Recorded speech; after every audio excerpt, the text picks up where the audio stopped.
these questions of development. And I'm going to stick to that area which I'm familiar with. And so it may be a little abstract, but I still think and very strongly think that theory doesn't need to be abstract. We sometimes teach it that way in an esoteric manner, but it may help us enlighten us to some of the processes that we are seeing. It may throw light, and it may also show alternative ways, possibilities. Okay. So how does a sort of political theorist look at questions of development? Because political theorist is concerned with power, and I'm particularly taking just two concepts over here, participation and power, and I'm presenting some very simple models. I may get all of this very wrong, so please forgive me. But I think that it may help us think through some of the things that we are seeing is what's happening in Kaure, what's happening to Ravindra Velik, the severe kind of repressions that we are seeing, the impossibility when we look to corridors of power for justice, but justice never comes. I'm just trying to put these things up here so that perhaps we may think through these things in some way more systematically. So very often this is an obsession for political scientists to think about power.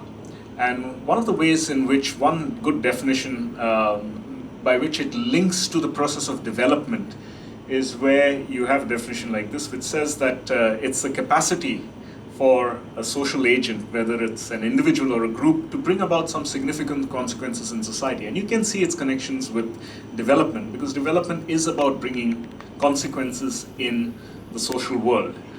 But here, one may realize that when you're doing this, it may be a conflictual model, that some people's visions of development may be sort of put forth, whereas other ways even of thinking about development are suppressed. So the whole terrain of development, which is often portrayed as if it's a very taken for granted, nothing problematic about it, everyone is for development, as we can see very much in this case of what has happened with Ravinder, what is happening in Kaure, and this is only emblematic of what is happening all over Goa and over India. Contestations in the process of development, where even alternative ways of thinking about development are not brought out. So one of the ways politics thinks about power is, one model of which it thinks about is this, which is power over. And I'm surprised to know that most textbooks of politics only focus on this model, as if this is the only model that exists. That is where, if I'm able to subdue someone else and get my way through, then power is exercised, and we stop there.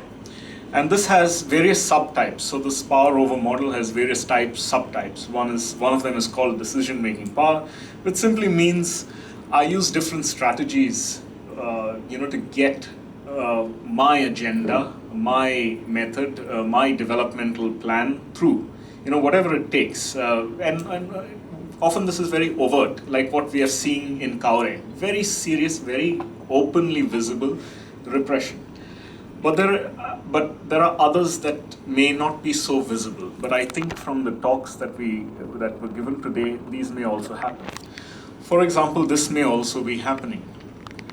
This is another kind of power that operates, which is not so clear, but I think it is absolutely there and it's operational, which is called one of these two terms, which is power of agenda setting. Strangely, it's also called the power of non-decision making. What this is saying is that the systems, the institutions of our society, in some way are already biased towards certain forms of doing things. It just means that. So when they try and say we can do mining as a cooperative, they face severe obstacles. Sounds very good. The ideas of that Dr. Alvarez and Rahul Basu have worked on sounds absolutely, it's a watertight case. Why is it not implemented? Because institutions are already warped in some way. The institutions that we look forward to, the judiciary, institutions of governance, which are supposed to be neutral and unbiased, are not that. They are already biased. And it's important to be aware about this. This cartoon sort of captures this well. Sort of trying to tell someone, no, I'm giving you rights, but only, it's actually constraining many of these rights. Or this cartoon also captures it very well. The idea of development is linked to the idea of